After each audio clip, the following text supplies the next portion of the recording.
All right, everybody, welcome back to the channel. It's Robin Smirking Gun Reviews, and today we're starting Amazon Prime's new series created and directed by Mad Men's Matthew Weiner.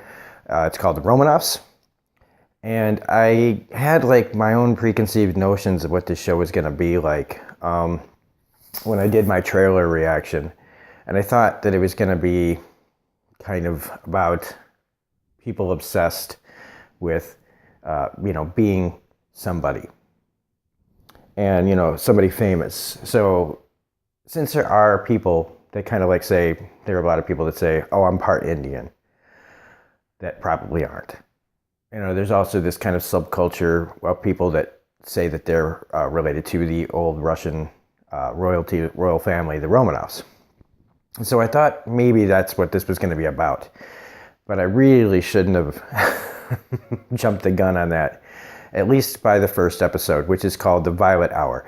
There will be spoilers in this. I'm just going to kind of talk about it organically, so if something gets said, if you haven't seen the episode, I highly recommend watching it. The very first episode of this is really good. If you like Matthew Weiner's style, if you like Mad Men's style of telling story, if you like that kind of talking, okay, it's about people, not about, don't expect any explosions. Don't expect any tense scenes, whatever. I mean, it's dramatic and about character. And it's got great damn writing, as usual. I was not disappointed in the writing of this episode and the dialogue. So this first episode, it takes place in Paris. And we've got Eckhart, who is the big name in this episode, but he really has kind of a co-starring part in this. The big role in this is by Martha Keller and Inez Milab. One is Anushka and Hajar. And basically, Anushka is an older lady who Aaron Eckhart's character, Greg, takes care of. He runs a hotel, like he's kind of like the maintenance man, like the hotel manager. And his girlfriend, Sophie, who is such a bitch. She's like the concierge.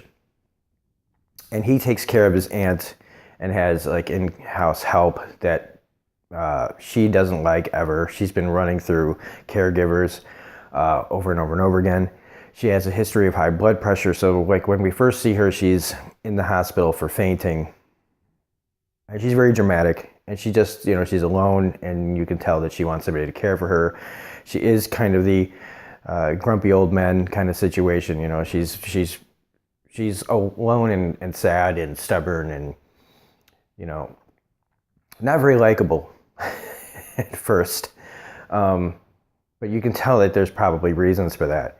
And you can also tell, like, this Greg is an American, and he's here in Paris taking care of her because he's her only living relative.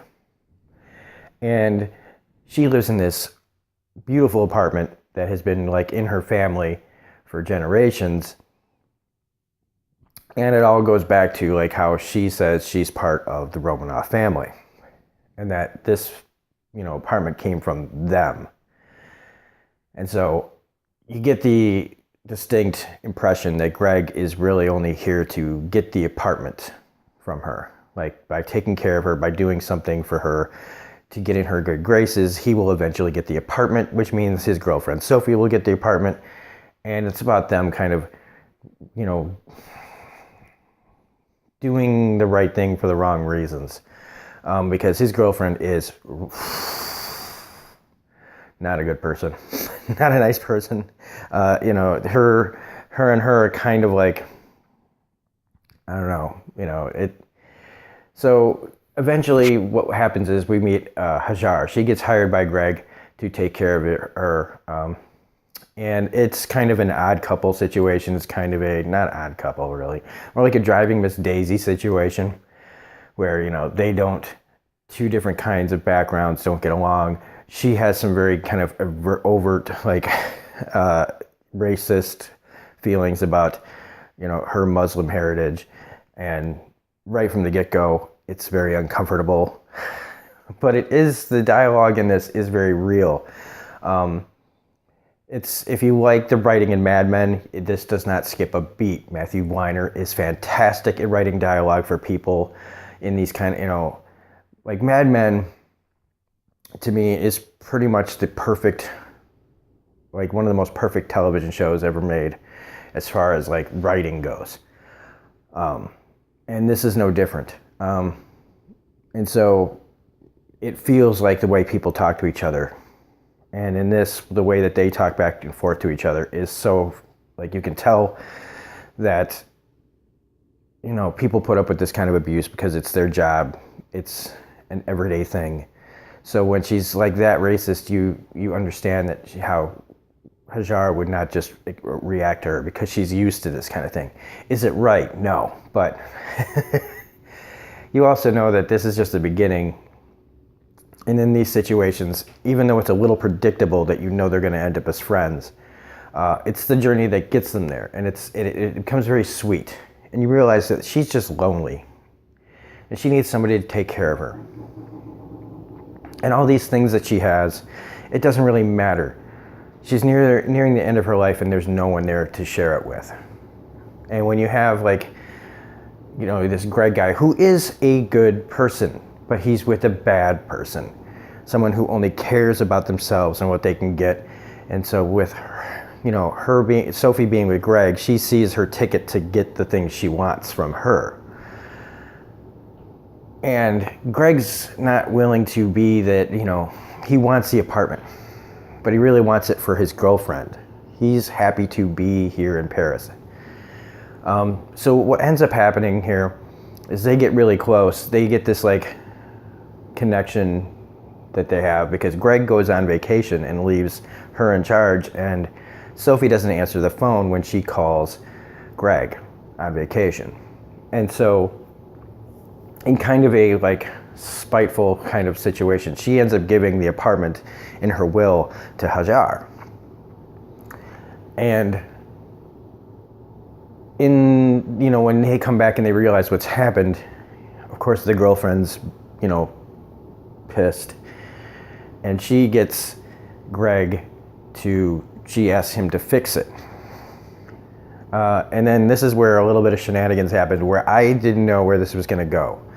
Because Aaron Eckhart is very, very good at being, he's such a great actor that he can play the smiling guy who can look at you and charm you and, make you fall in love with him, while in the inside, he is working you.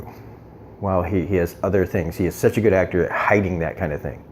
In this, it's a little less hiding it because you see the conflict when he is with Hajar trying to convince her to not take the apartment. And he leaves and goes to the bathroom, and you kind of feel like, oh God, he's dialing himself up, he's going to try to work this girl. And through the whole thing, you feel like it's a con. There was even a point, and I guess this is the cynic in me, where they're walking down by the river. I guess it's what the Thames, that's England, I don't know. They're walking down by this waterway that's very isolate. And I just had this feeling oh my God, he's gonna fucking drown her. Something this dark. My mind shouldn't have went there. It's Matthew Weiner, but you never know. Maybe Matthew Weiner was gonna take this dark turn, but he doesn't. But what does end up happening is she gets her, she falls and he goes and takes care of her, and they end up kissing and having sex. And you're like, oh God, okay, he's just trying to get her to fall in love with him so that she'll back off on the apartment, or they'll just get together. But really, that's not what happens. They treat it like a mistake. They treat it like two people that had a connection, did something, and then they went their separate ways. And then Hajar decides to go back on taking the apartment. And you think, oh God, okay, well, it worked. He did, put on the charm, and she backed off. And she ends up backing off so hard that she loses her job with her friend that she has grown to like. And she gave up all of that to help out Greg. And it hurts. It's very sad because she does this, even though they have developed a friendship, a good friendship, deep and I think mutually beneficial. And so you think that that's kind of the end of it, and that Greg inadvertently got what he wanted. But then there's a twist at the end that I won't get into. I know I've said a lot about what happens. I'm not going to give away the ending, but it's very nice. It's a very nice ending. And it had nothing to do with like celebrity culture or anything like that. It just happened to take place in this, that she says she's part of the Russian family. And there's a lot of history there, and it makes you go, maybe she is. You know, they don't do anything about like any kind of like proof, like that's not what this is about. And that makes me very happy for future episodes. So I highly recommend this. This is I don't usually like stuff like this. But Matthew Weiner, I like Mad Men, like I said, Mad Men is one of my favorite shows, and so I'll watch this for the writing alone and the acting. And so, yeah, if you haven't seen this, highly recommend watching it. What was I going to say? There was one. No, that's about it. I'm going to kick myself for forgetting what I was going to say. But yeah, for Expanse fans, okay, this gives me a little hope for the new season of The Expanse. I know this has got nothing to do with this show, except it's the way it's being released by episodes. Every Friday there's going to be a new episode. So it gives me hope that when The Expanse Season 4 comes out, Amazon will do the same thing, hopefully. So that's the last thing I wanted to say about this. Great first episode. It's about an hour and a half, so I guess these are like mini movies. That may be why they're being released one at a time. But I can't wait to do the second one. Like I said, this is kind of like an anthology that all has to do with people that claim to be in the Romanoffs. So as far as these first episodes go, big thumbs up. I am not worried about the rest of it, because if the dialogue and the writing is anything like the first episode, this will all be aces. So anyway, if you liked this video, please hit the like button, comment, share, subscribe, hit the bell for all notifications.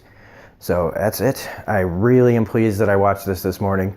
And that's it. So it's Rob from Smirking Gun Review saying we'll see you on the next one of these. And otherwise, having a great day. Bye.